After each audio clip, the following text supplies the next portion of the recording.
Hello, everyone. I was going to wait for a minute just to let some of the people who have agenda items show up. Hopefully that won't take too long. I don't think there's a ton on the agenda except for roadmap and retrospective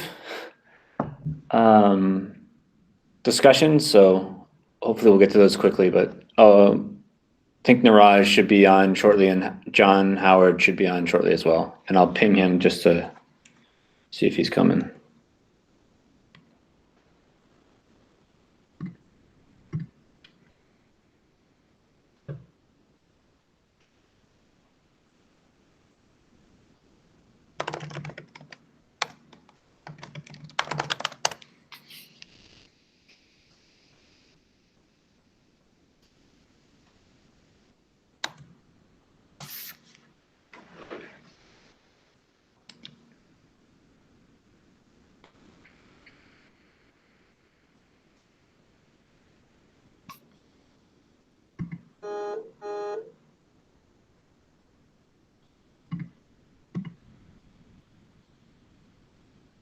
Whatever you are, Oj.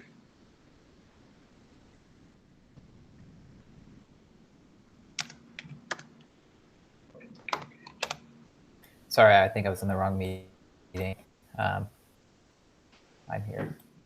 No worries. We're waiting just one more minute, or there were some people in the previous meeting that should be showing right back up. So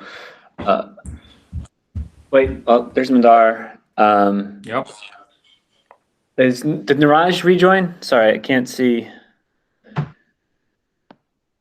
No. Jacob, do you think it's okay to go? Or no. Okay. Well, maybe we should just go ahead. John, do you want to talk through your question here and what the options are? And yeah, so I was I put this on the agenda like right after the last one, so things have kind of changed since then, but I thought I'd leave it here to make sure everyone was aware. Basically, I was hoping that we could remove some of the features of Mixer to clean up some tech debt without investing too much effort into it. But in the security working group, we decided to just invest that effort. So we made Mixer support the new Istio SDS, and that's already been done. Hopefully, someone from Mixer reviewed it. I don't remember. If not, we can retroactively review. This is on master, of course. So basically what that means is just that Mixer will function exactly as before, except for we now no longer need to support all the file melt code that we had, since now it's using SDS. So that's basically it. Before I was hoping we could just make it only support plain text, but I didn't think I could convince anyone to do that. And I don't think it's really necessary now that it does SDS. okay. Okay, cool.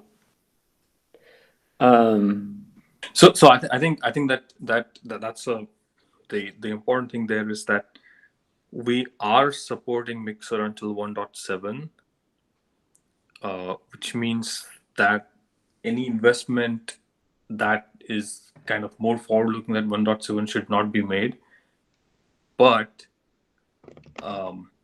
anything that would reduce the functionality before that, right? Those decisions should be taken with great care and actually generally not. So I think that this is the right decision.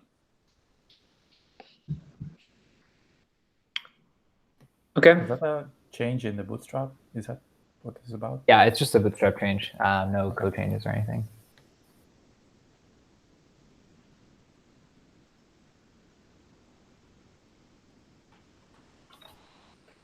Okay.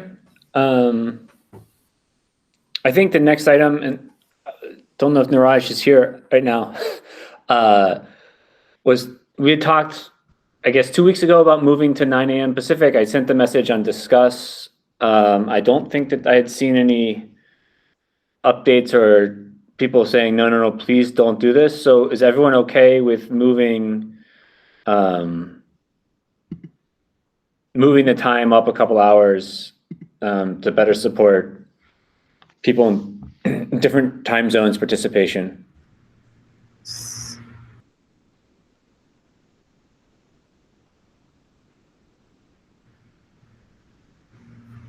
Hey guys. Hey. Can you guys let Neeraj in to the meeting? I haven't seen him apply. I had the wrong meeting link, so maybe he somehow did the same thing. All right, I'll send him the one that I'm using. Yeah, he's probably in the wrong meeting. Why are there? Does anyone know why there are multiple meetings? I think this happened last time too. Yeah. Oh, looks like okay. So Carolyn is there too. Yeah, but I think we have updated the calendar to use the same Hangout link, right? Yeah, I don't know. I just used whatever was in the calendars. So that's not good if we're not all in the same spot.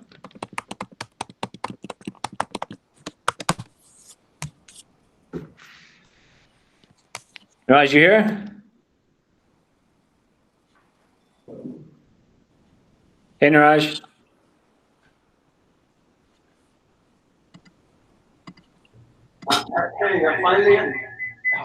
Okay. So we're discussing your proposal to move to 9 a.m. So I just wanted to see if there are any objections or if you wanted to say more about that or.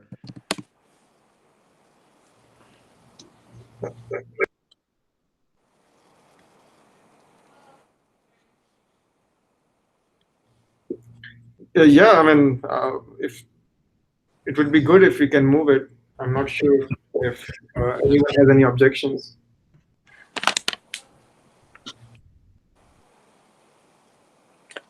I haven't heard any objections, so I'm going to say let's move it.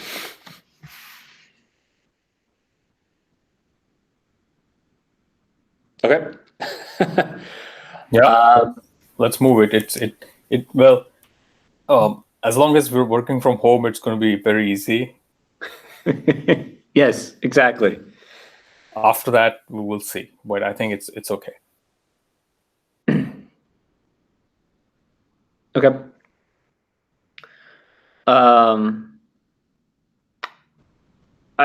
We can do the two roadmap things, I think, at the end. John, do you want to talk about redesigning dashboards to COD at all? Yeah, I don't know if we need to talk about it too much here. It's probably something that's better just over like an issue. But basically, we have all of our dashboards. You know, we have like Citadel, Galley, Mixer dashboards, which obviously make a lot less sense now that we have Istio. So we can probably keep the Mixer one around since people are using that, but we probably want to converge the other two and the pilot dashboard into one, either like the Istio dashboard or just Istio control plane dashboard. Just kind of merge functionality. So in the issue, I drafted what I think we should put there. If anyone disagrees or has any other ideas, if there's any other useful metrics we're not capturing that we should show, yeah, please like add them to the issue. Other than that, it shouldn't be anything too groundbreaking, just kind of moving panels around so that they make sense. Yeah, I'm in favor of this. I think I had taken it as something to try and do this quarter, so I'm happy to have someone else looking at it. I think we absolutely should stop having component-based dashboards and focus on functionality, especially as I would suggest too, like not even naming it the Istio dashboard, even though that's kind of what it is, just the Istio control plane dashboard or something. Yeah, I think Istio control plane dashboard most definitely. What happens when there is Citadel? Like, I guess that's the kind of thing that. So right now, both Citadel and Istio can export the same metrics if they're deployed. As of about an hour ago, Citadel no longer exists, so we don't have to worry about that. Oh, it's deleted. Yep. Oh, great. John is deleting things faster than we are adding. Well, that's the goal, right? Simplify. So and Galley, I think will be the same idea. I don't think we'll have Galley by the time we ship 1.6. Hopefully. Hey, John, for this redesigning of the dashboard, do we need to connect with the user experience team? I don't know. Probably not. So previous dashboard designs have been sort of the domain of the telemetry working group, for better or worse. It might not hurt to just bring the proposal once we have it to that group. Just they might have an idea, but Yeah, Yeah, I mean, I'd be happy for anyone to put ideas in here. We've had some good feedback from especially users of Istio that have their own dashboards that they contribute upstream. Like Carl had some good ideas that we added, but I don't think they need to own it really.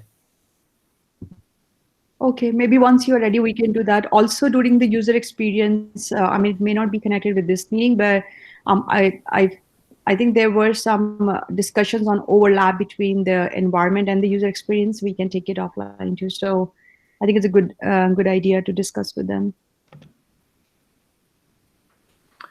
yeah, and we should probably raise this at the working group leads meeting. We didn't do that this week, but we should probably. This is the kind of thing that Yeah. should be shared out. Yeah, I think it's a good idea. Thank you. Thank you.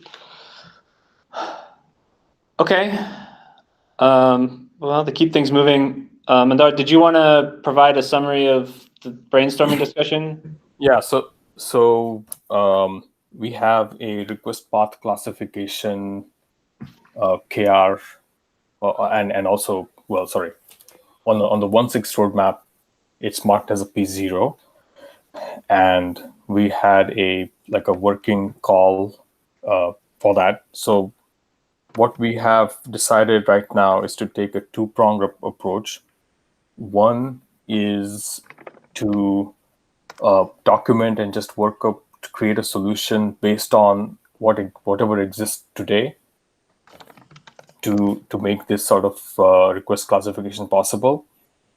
And then the second longer term, and we hope it's actually more like a medium, like it will be delivered in medium term, is a more service-centric API where you can define how you want to extract this information from the paths, for example. So we want to be able to do what kind of OpenAPI spec does, and the details are actually in an issue and also a doc. But we want to create a service level API where we can hang these telemetry specific things off. And then there are some other things which can also follow later. But right now we're going to focus on the telemetry specific stuff.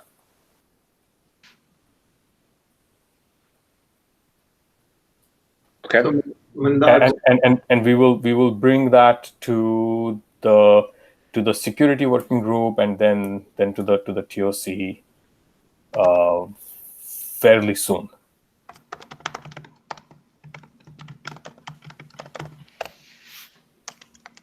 Neeraj?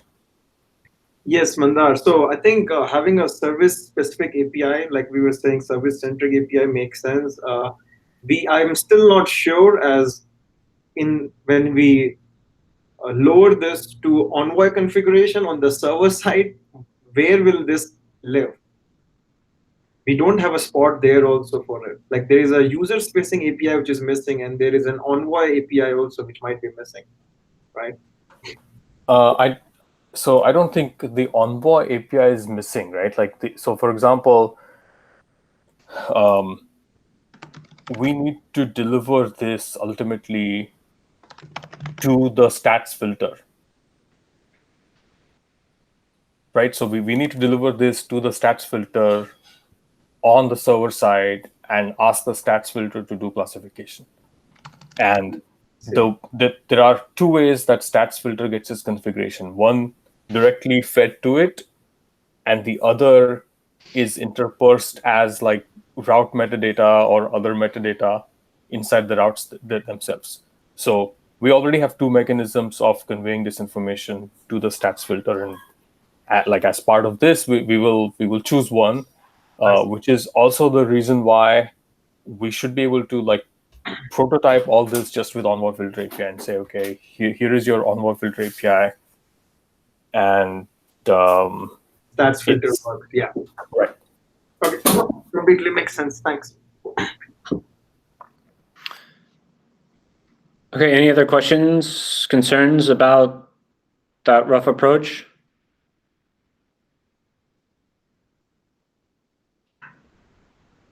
Okay.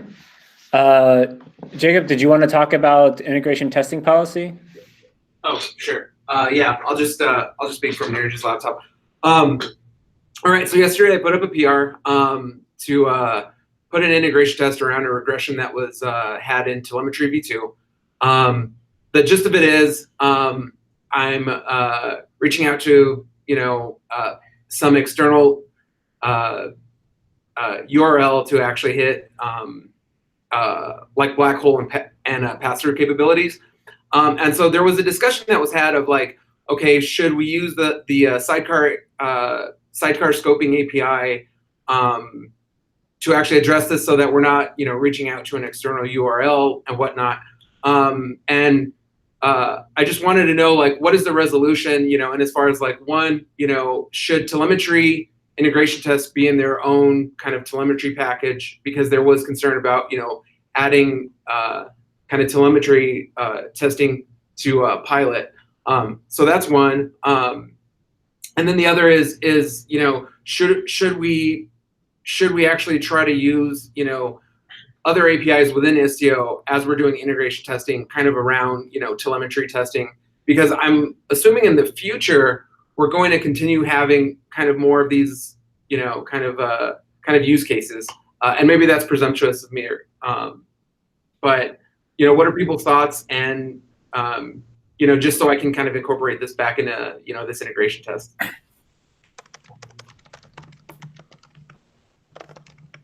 So I think that in order to test black hole, we need to rely on as few things as possible, and only rely on what logical black hole means. So given that, right, from an API perspective, not having a service entry and then configuring it register only is the way that I guess you've chosen. And then what John has suggested is that you could also do it by sidecar scoping. Like it seems that both of these rely on some other Istio API to make a black hole black hole. Actually, what Jacob has done right now does not require any service entry. He just is issuing a request to an external entity. That's it. Yeah, but you're still relying on the implementation details of networking. You're just choosing to rely on them by not configuring any CRDs. Right. Like how you don't actually know that we're not like how do you know this is actually being black holed? You only know that because you know of networking implementation details, right? Well, that's the idea. So the black box text is you see the metric that you got, and the metric should say black hole cluster. No, but the fact that we expect it to go to the black hole depends on the fact that we're not letting everything pass through. And if you had added a service entry, it would not have hit a black hole. So that's the relying on implementation part, right? So it looks like we have to rely on implementation either way. So then the question is, which implementation would we rather rely on? Is it like which is closer to the subject matter, right? Is what we're already relying on closer to the subject matter, or is sidecar scoping close to subject matter? And I think my answer is that what you're already relying on is actually closer to the subject matter, because even though it relies on implementation detail, like that is the first kind of thing how people hit a black hole. Is that really implementation detail? I mean, that's the expected behavior. Exactly. I mean, we know too much here. That's the problem. No, but it's the so you could say the same thing about sidecar, right? That's the expected behavior, that if you have a sidecar, you get the black hole. So it's just the matter of one's the default and one's applying a config, I guess. But my concern on the PR, was really not about like I don't care if you guys use networking features on your test. That's up to you guys really. My concern was purely from like a test and release perspective that every test, especially ones that are doing full deployments of Istio, add a lot of time and potential flakiness. We already have a test doing exactly this same thing, except for the fact that we're not checking the metrics. So I would much prefer that we collapse these tests because the concern I have and that I've been trying to prevent in other cases is that every single time someone wants to test one little feature, they do a full test suite, a full install of Istio, all these new pods, and now we just do one request, test this one little feature. And so as we test more and more things, our test time just explodes. So we need to be testing more things in like the same setup, essentially. My other concern too was just the external call. I don't think that our test should rely on external websites as much as possible. Yeah, so John, let's take these two things separately. So for me, if we have the concepts of working groups, which are in charge of smaller domains, by definition, they should write more tests, which test small things and little things as much as possible, rather than one big test that tests the entire Istio functionality, right? So I hear you because I deal with it at Aspen Mesh also. Like there's so many tests and now they're more flaky and they take twice the time, but that's how it should be. We should be writing small tests that cover the functionality specific to what you have done. But we can also have the system test or integration test, which tests end to end. But I don't think having both is wrong. We should encourage both. That's my opinion. This is the integration test though, right? If you want to do a unit test, absolutely. I think 100%. But this is the integration test. I don't think we need two different integration tests because at the end of the day, we're shipping a feature to users that you can send traffic, it will get black-holed, and you will get metrics. It's one feature, and I don't see why we need to test in two separate ways. I think that's part of the reason why things like this break is because it's so isolated where in networking, I want to test this new networking feature, but I never check the metrics because that's policies group. And then you guys don't have the test because you didn't even know about it or something. And then, vice versa. It causes all sorts of issues. And my main concern is not those issues, but I do think they're valid. My main concern is the test time and stability. So I hear you. I feel like so I think that in the test hierarchy, what we are missing here is what I call functional tests. So, I mean, policies and telemetry groups they should write unit tests and they should write some tests which rely on more real things, but doesn't rely on all networking. And then you need integration tests that can verify the end-to-end functionality. I think what we are saying right now is this functional test even required or not, I guess. So, I mean, I think it could be useful if you had a test that just spins up a local envoy and sends a request to it. But to spin up an entire Istio control plane, then 2 pods, and then send a request in a real Kubernetes cluster, like that's 2 minutes. We have tests like that live in Istio proxy, right? That spin up an envoy with config, and we could add tests there for this kind of thing. So I think the missing part is how do we simulate what networking API does without running pilot and the whole Istio? Where is it? We need to be able to capture that so we can run it independently. Right. So I think that if we can just like run it somewhere and get an XDS dump of that, right? Whatever the file XDS or whatever like that is, and then we don't care about pilot. Like upkeeping those tests is still an issue. The reason I say that is because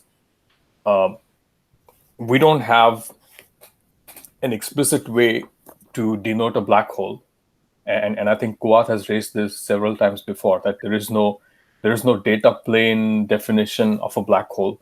That is why necessarily we are trying to test implementation detail of what pilot does, right? Like, so for example, traffic director may choose to implement this in a completely different way. Actually, I don't know what they do. Right. Exactly.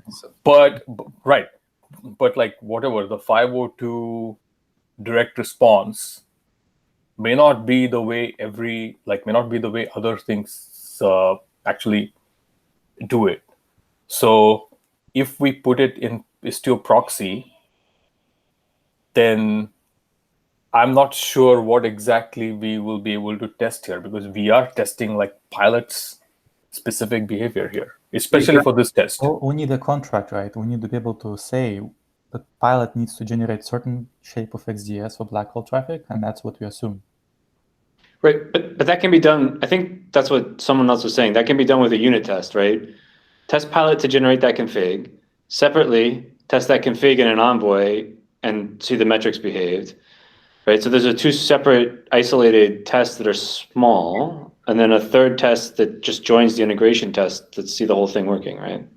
Yeah, that would be ideal, I think. But the problem is that there's no contract, right? We don't know what we produce depends on the pilot. So there's no way to separate that from the implementation of pilot. Yeah, so I feel like basically I am now more and more agreeing with John here that basically there's no way around here, but we need to have at least less integration tests which verify more and more of the functionality together, so that we don't have many tests and they take a large amount of time. And without explicit contracts, we can try to write unit tests, but they will catch less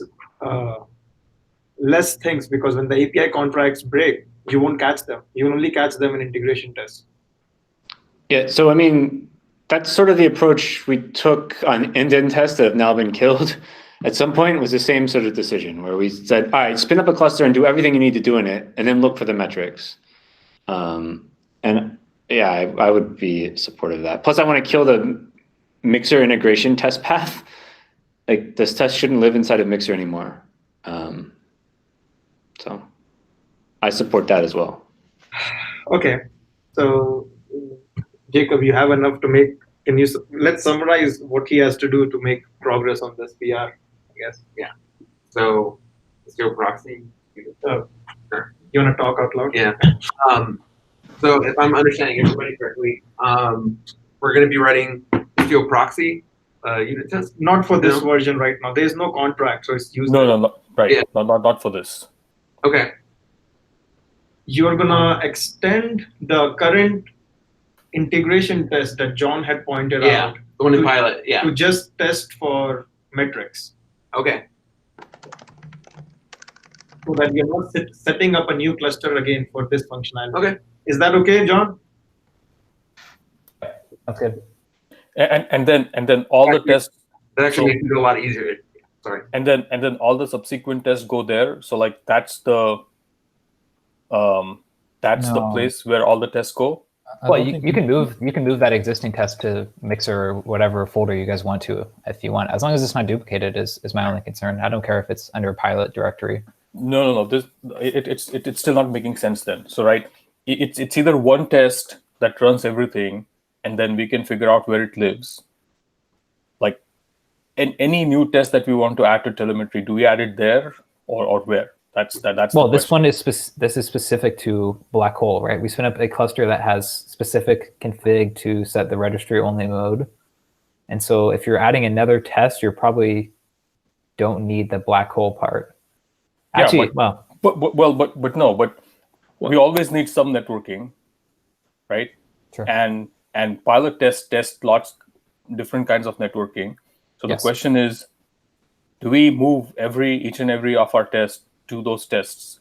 Because there is, like, it's the same thing, right? Like we always need the networking, and the tests that don't rely on networking for stats, for example, belong to Istio proxy, and those we already have.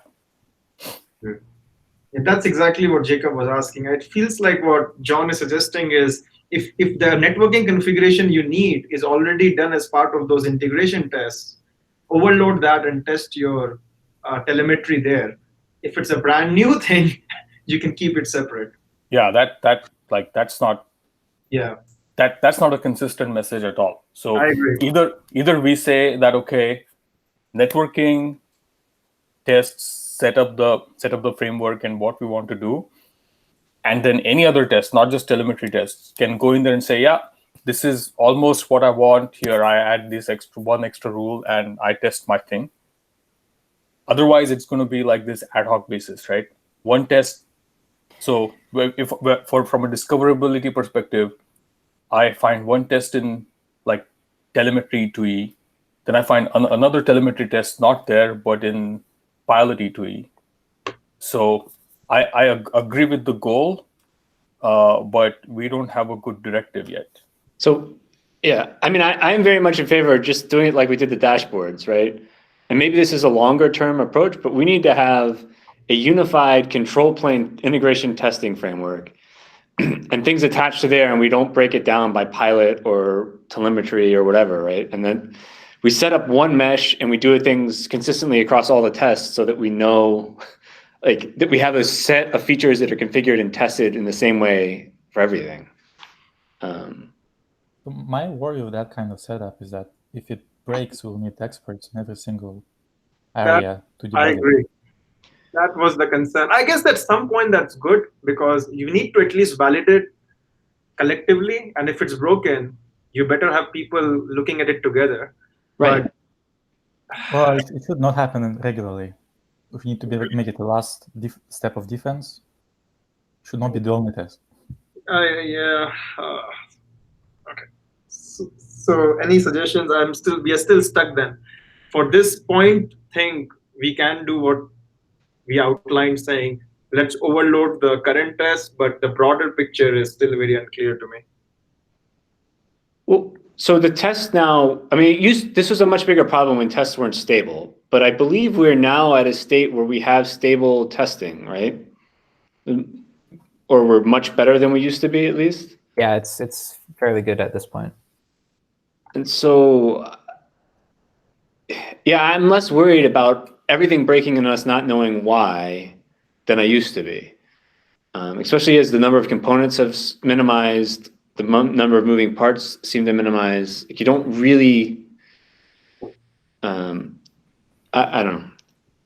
I'm not as concerned as I understand the concern, but I'm not that concerned about it. I feel like the project would be better for it. Yeah, so after thinking about it a bit more, I totally get what Mandar said. I think in the very short term, my biggest concern is that we have a bunch of tests spinning up a full install of Istio. Like spinning up a full, a client and just doing a curl request, I don't really mind that much. It's pretty quick, but doing the full install and tear down is pretty heavy weight. And So how long? I haven't paid attention to any of the timings. How long does a kind cluster take to come up and?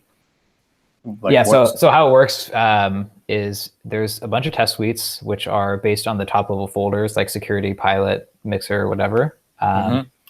Each one of those runs in parallel on a PR, and the overhead for just running anything at all is about 8 minutes or so to build all the Docker images, set up the kind cluster, all that sort of stuff. Okay. Then for each folder inside of that, each package, we'll spin up an install of Istio, which takes a minute, maybe 2 minutes if something's really slow for some reason, because it also has to tear it down later, which is somewhat long. And then each test, if you're spinning up just some simple like client that's just doing some call, is maybe 10 seconds or so. So if you wanted just one test that just spins up Istio, spins up a client, sends one curl request, that's like 8.5 minutes. But then each incremental client you're adding is only 10 more seconds, but each Istio install is another 1 to 2 minutes. So it's really the Istio installs that add up. Okay. Yeah. So specifically in this case, because at the time that it was written, this allow any versus registry only was an install time setting, we had to do a full Istio install. That's no longer true. So in the very short term for this specific PR, we could just make it, a single test that takes 10 seconds because we don't have to do a full install. And at that point, I wouldn't be too concerned with duplicating it in Mixer as long as it's sharing like the common logic. Right. We're not like reinventing everything. But I do agree that some longer term decisions should be made that we've discussed.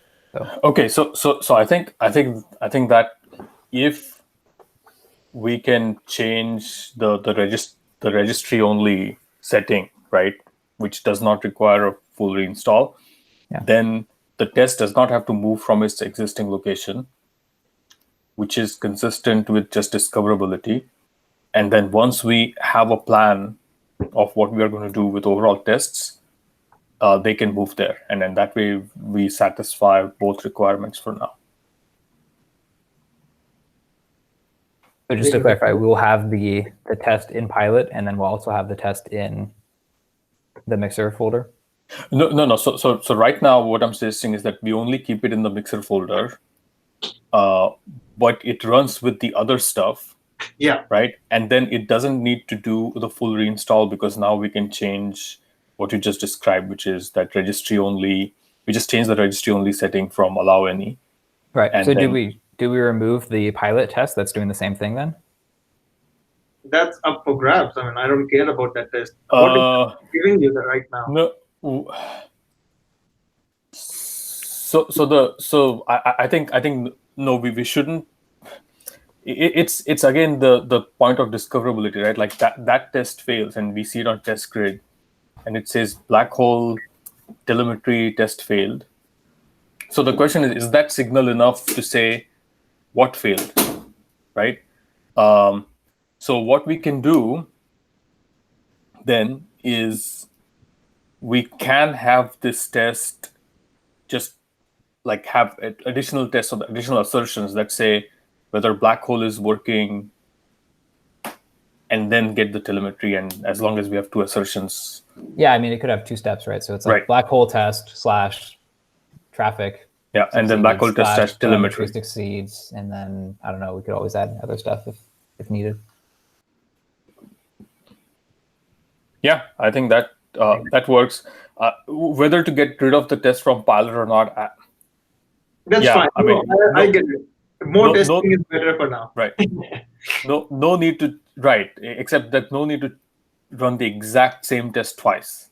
But that's just an efficiency thing right now. Yeah, I mean, it's not just the exact same test, right? We either need to copy the code, in which case one of them is going to be worse than the other, or probably they're both worse than the other one in some different ways. Or then we need to have some common library, at which point we're investing a lot of effort into this for like no reason. I mean, the pilot test is an exact subset of the telemetry one, so it is a subset. Yeah. So then we can just say telemetry and have separate assertions that test for networking part explicitly before, and then test for telemetry. I think that's probably a good thing for us to do anyway, right? If the underlying networking is not working, then failing just the telemetry assertions probably doesn't make sense. But I think John's point was that we're now duplicating logic in two places, and nothing is keeping them in sync. Oh, right. So then we do get rid of the pilot stuff, because we are a superset, and then it's just a question of discoverability on test grid. If something fails, then we have good traceability to what needs to be fixed, and I think that's fine. Yeah, I mean, I think the main concern, which I don't think is a major deal, is that, you know, we have these folders that are called pilot and mixer and telemetry, I think even. And so like, it's weird to have a networking one and the other one, but that's just because we made like the wrong decision on how to split things up. I don't think that we need to block us from doing the right thing just because we named folders incorrectly, right?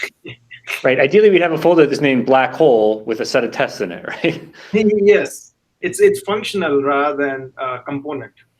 Yeah, the problem is that how the test framework works is it's tied to the packages. That's how like it controls things, and so it really constrains how we format our tests. Okay, so hang on. So I want to summarize this so that since we have some time. So it looks like the things that we are going to do are keep the test under mixer, have two separate assertions where it asserts both for network failures and then for telemetry failures, and then remove the test from pilot. How does that sound to everyone? Yeah. And you can also make it so it doesn't it doesn't need to install its own Istio cluster, but that can be done as a follow-up. Yes. Yeah, I mean, net you have the same effect, right, John? Since we remove the pilot test, your number of installs haven't increased. Yeah, definitely not a blocker. Just an improvement that I realized during this call that we could make. So,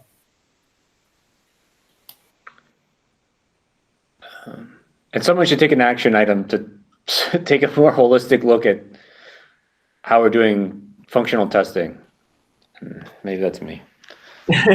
I'll summarize this at least in the talk for now, and we can look at the holistic picture.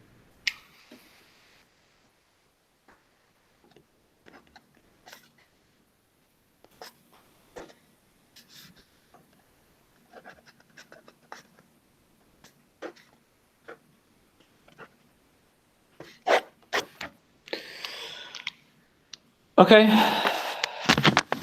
Well, we have about 20 minutes left. And one of the things we were supposed to do is spend 20 minutes filling in this retrospective. So I feel pretty good about the timing. So does anyone want to chime in with what they think went well or could have gone better or that we should stop doing altogether? Based on the experience with 1.5. And let me share this tab instead so everyone can see. Can everyone see? It's not going to work.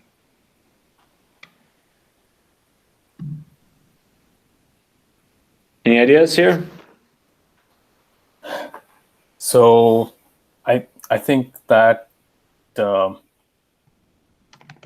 TCP telemetry proved to be more work in spite of the fact that the timelines, we had more time, and we could have kicked it out to the next release and not have had the kind of mad dash towards the end. Okay, so for in the other groups, what we have been doing is taking 5 to 7 minutes and then being silent, and each of us were writing in it so that we can go over them. I don't know if you want to like that idea and do it that way. Okay, that sounds good. Okay, so it's 11:43. Maybe take 7 minutes. So 11:50 we can resume, but stay online and be silent, and everybody should add it to these topics. Can everyone access the document from the notes? Just want to make sure. So if not, what the other thing we have done is we have copied all these 4 topics to the notes. So it's easier, and then copy it back to the slides because you never know the formatting. Okay. Yeah, thank you. I'll do that too. Oh.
Was that the buzzer going off?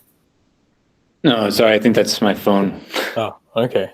Sorry, I'll move it away from the microphone.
Okay, Doug, you wanna go through them?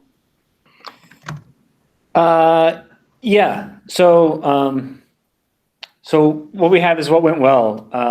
I think this was mine, and Jacob, I acknowledge your suggestion that I put more specificity in. But I think we actually, if you look back at the roadmap for 1.5, we actually hit almost all the P0s and P1s, and I think given the craziness with this happening over the holidays and then everything else, I think that's actually kind of commendable.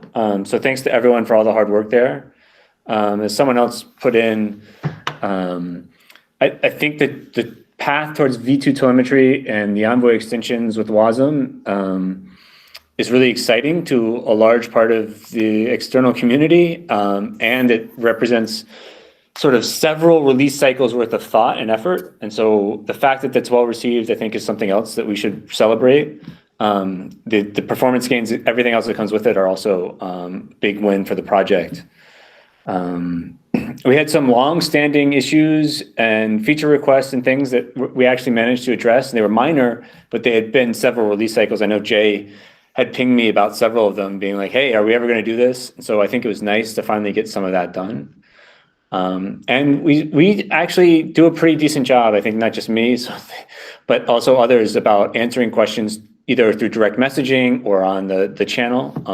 So I think that's a good thing as well. Does anyone else want to add anything to that bit of the summary, or? No, I'll just applaud. I mean, all those things are good. So yeah, nice job by you guys.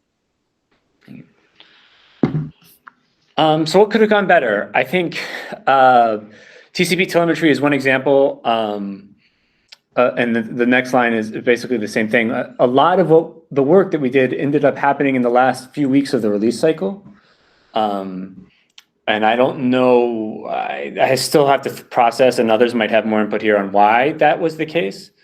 And so that's something we need to, I think, get better at as a group, is just trying to figure out when we should be pushing back and sliding things into the next release and devoting more time to doing end-to-end testing. I know I didn't start taking release candidates and testing them until like the third or fourth release candidate, which is way too late. So I personally was not happy with my testing this cycle.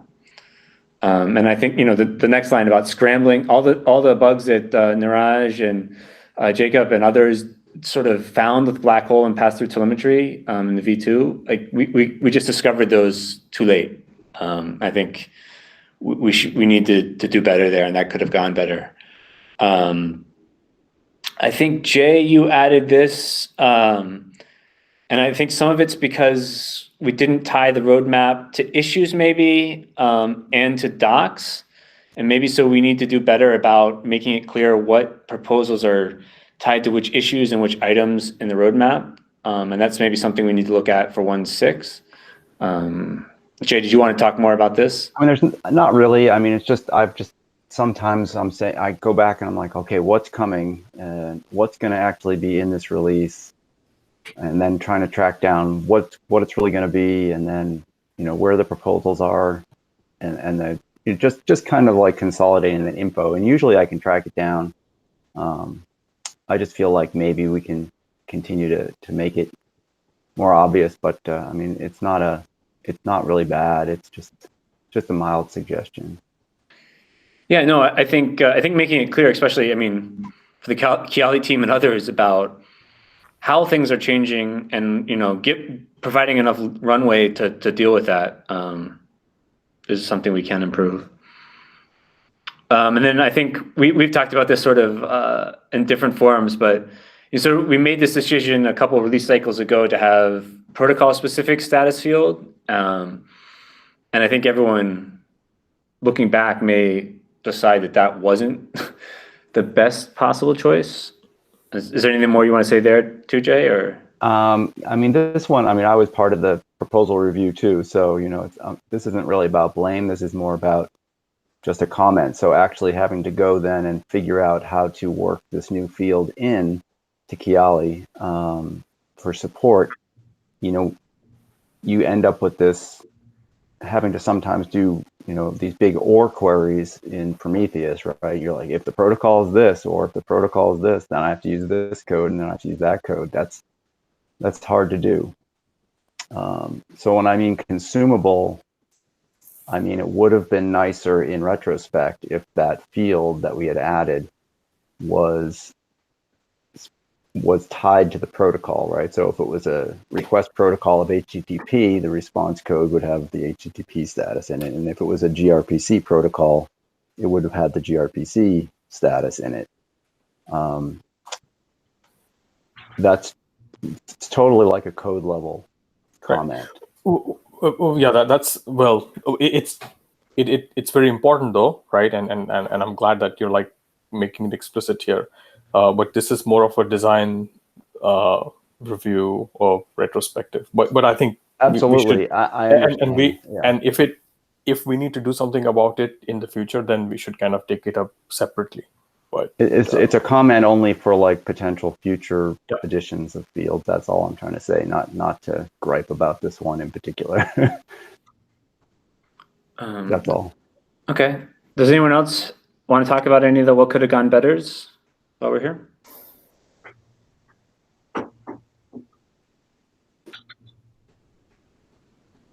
Okay. So what do we want to try next? I think one of the things we put on our 1.6 roadmap was to do more conformance testing and to focus on testing as a way to try and address some of these issues we only identified late in the game. So that's why I put that down. I think we need to focus more on getting back. We did a good job early days of Mixer of setting up end-to-end tests, and I think we sort of rested on our laurels there, and then not having focused so much on testing across all the things we expect. So that's why I put that down. Earlier documentation efforts, someone +1 that. Does anyone want to say anything about that? Yeah, I think that one and the next one is probably the same, but yeah. So for example, writing documentation concurrently when the feature development is going on, or even before, would be really good. Otherwise, then again, it's when we are testing things, that's when there is the crunch to write documentation, and if you have to choose between fixing something or testing and documentation, you tend to choose fixing and testing, and it just keeps on putting more and more pressure towards the end on documentation. So I think we should kind of start now or soon and just. Mandar, is there a way in a PR when the PR is getting reviewed and the doc is not attached, it gets declined somehow, like a pre-submit check or something? Can we trigger something like that? So the potentially, I guess like Envoy has that if there is a, but it can't be pre-submit because not all PRs require like doc change. So it has to be more of a reviewer enforced thing, right? Saying that, hey, Okay, so any features which may have doc, is there any label? I don't know, somehow we can add it to a PR which identifies during the submit that this require a doc and then trigger that failure? I don't think there's ever been anything that has been documented before was merged. So that like, that would effectively block every single PR, right? No, John, I think what Shweta is suggesting is like if you have sequences of PRs, those are doing foundational work that don't require doc, you get those in, but finally the outward facing functionality, or when you think it's going to be feature complete, the reviewer can say, we're not merging this in until the corresponding doc PR is up. Oh, okay. Fair enough. That's reasonable. That's Yes. yep. Yeah, like the enablement flipping from disabled to enabled. Makes sense. something like that. Right, something like that. Yeah. I mean, And sorry, by the way, in 1.6 release planning, while everyone was filling the template, we do have the features where we asked if the doc is required, and those features, if they have yes, I mean, it's an easy check that there is a yes to it, and if the PR does not attach a document, then we should not pass it. Okay. I think we need a more disciplined way to write release notes. So maybe as part of the PRs, you should just submit release notes, and if it's worth mentioning release notes, it also needs docs. Yeah, it's tough because the release notes are in the Istio.io repo, right? Is that right? they aren't. They're in Istio. Oh, they're in Istio. So then we can have. They end up in Istio.io. They don't exist for a bunch of months, and then 1 week before the release, we scramble to slap them in the docs. Yeah, we moved them, right? Yeah. Well, we've had, I don't know. I mean, it's been different every release. Some releases we had like a wiki that's like a draft that people are editing, but we've never had anything checked into Istio repo, as far as I know, unless we used to do that. So we used to require like a release note section with the PRs, but the compliance with that was pretty bad. So basically people were not really, either people were filling in like too low-level details which were not useful for release notes or not filling in anything at all. So then we abandoned that and we said, okay, it's more of a, like someone else needs to do that work. But we are now suggesting here is that not every PR needs it, but the PRs that tie together the feature needs the doc. So release notes plus doc, I think that makes sense too. But if it's like one PR to enforce, it's easier and we can hold it up. We can't do it for 10 PRs, which are like different levels of implementation and things like that. Yeah, so it's not for every PR, it's just the ones that are significant. Yeah, whichever is enabling it at the last moment. If there is a PR like that, sometimes it doesn't exist. It's difficult to find out. We should probably coordinate with the 1.6 release manager about how they want us to label these things, maybe. Okay, Jimmy, who's the? Oh no Googler this time, right? Oh wait, we have one release manager right here today. He just left. He has an interview to take, but yes, okay. Jacob is the release manager. Okay. Include EA users earlier in the testing cycle. Does it? I don't know. I don't remember who added that. Did someone want to talk to this point? I did, and maybe this is already happening. So for some of the key functionalities that affects a current user, that means it's not a new feature, but like a migration from V1 to V2. If we can include the early access customers like Carl earlier, we would find a lot of issues that will be less traumatic to us, like to fix it in the end. Like I think release and testing group, or there's another working group which handles this. I don't know the name. Right, there's a working group in which there are customers who can try out our early releases, isn't it?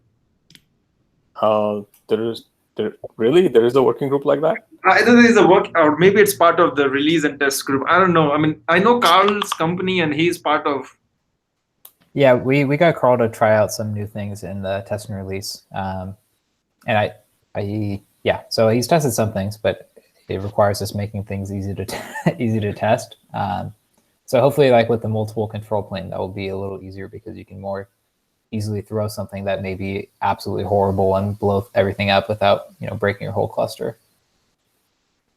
How can we do that? Is it going to be like through release and testing where the release managers will be told like these features are like migrations, or they are a newer version of the earlier thing and you should involve these testers? Is that how it's...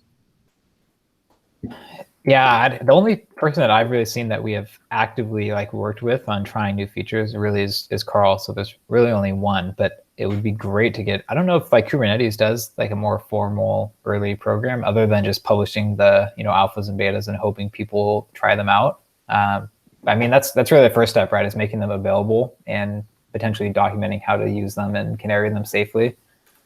And then I don't know beyond that, if we could potentially, explicitly get feedback from individuals that we know about. For certain features, the Kiali team might help us here, right? And they have in the past, right? Validating that we haven't broken displays in Kiali.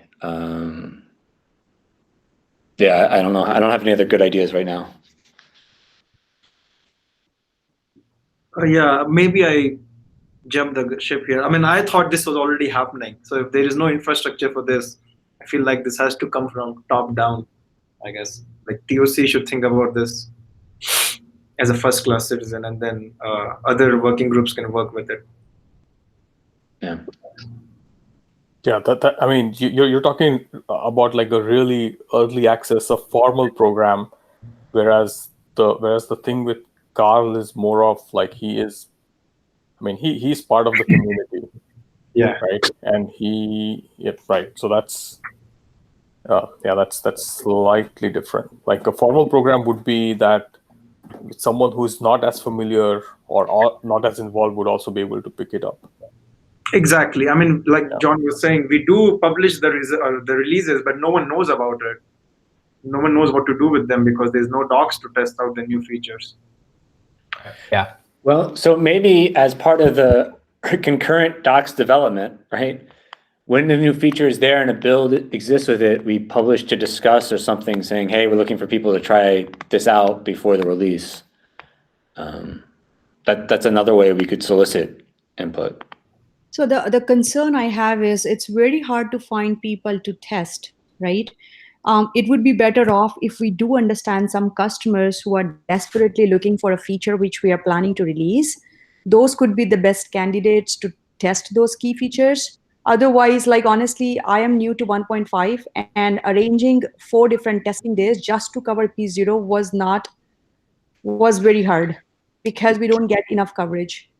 And then specifically for EA, for the key feature, I'm not sure if we can get those kind of. So I agree, Shweta. That's why the way you do it is you formalize it. So it's like a carrot and the stick approach. You incentivize customers to join the working group, and they feel like they're part of the community, where they will have access to new features, right? So if you do it just as community days, it's very difficult. Yeah, so maybe we should raise it with TOC because I feel like this may require some discussion. I know we are above time. I'm not sure how to cater those customers and would they be willing and why would they be willing and what would be the incentive? Okay, since you mentioned we're above time, let's hit the last 2 on things we should completely stop doing because I think there's an important point, especially with the first one. Niraj, do you want to cover? Yeah, I mean, it's pretty clear, right? I mean, minor releases with regressions hurts vendors like us and the community alike.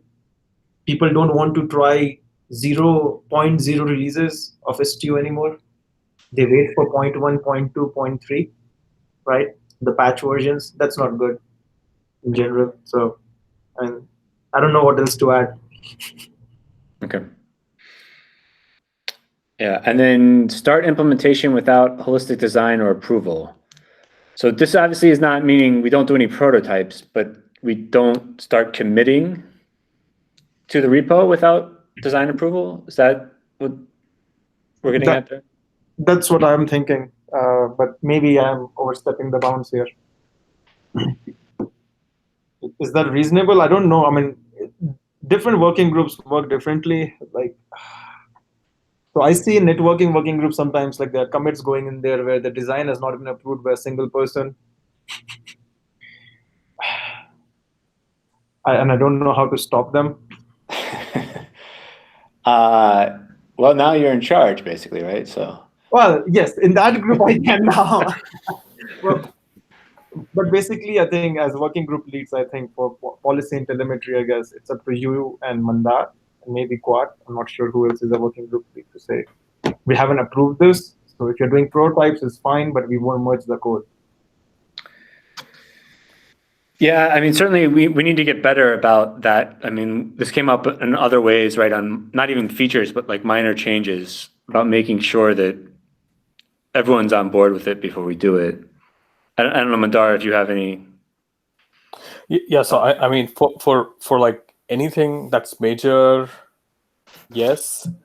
The only thing is that so for anyone who's actively involved, I think we most definitely need to have this bar, which is, yeah, if you want to do anything that's like more than minor, then yes, like make sure that it's either formally documented or at least documented within the PR, if not a prior design document.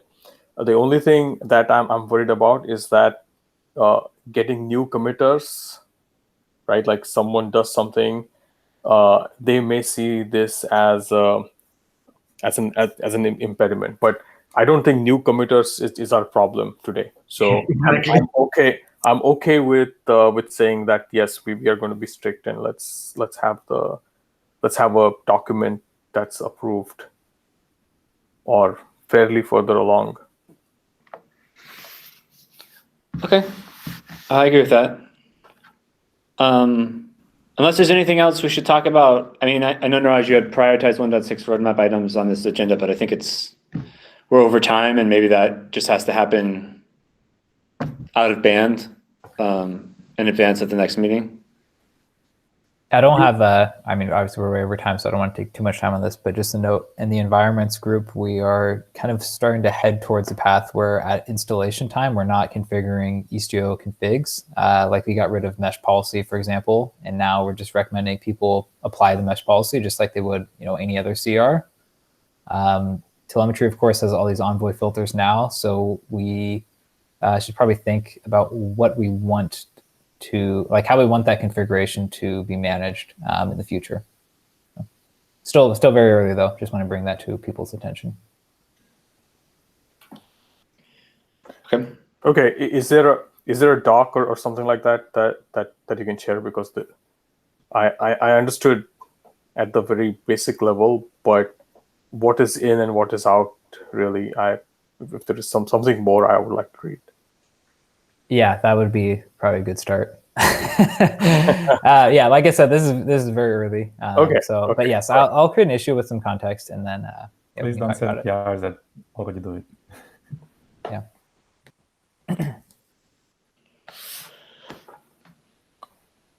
All right. Okay. All right. Well, since we're already over, let's adjourn for now, and I will follow up, Shraddha, on trying to update this and get it into those slides. Thank you. Yeah. Okay. Right. Thanks. Bye. Thanks, folks. Thanks, everyone.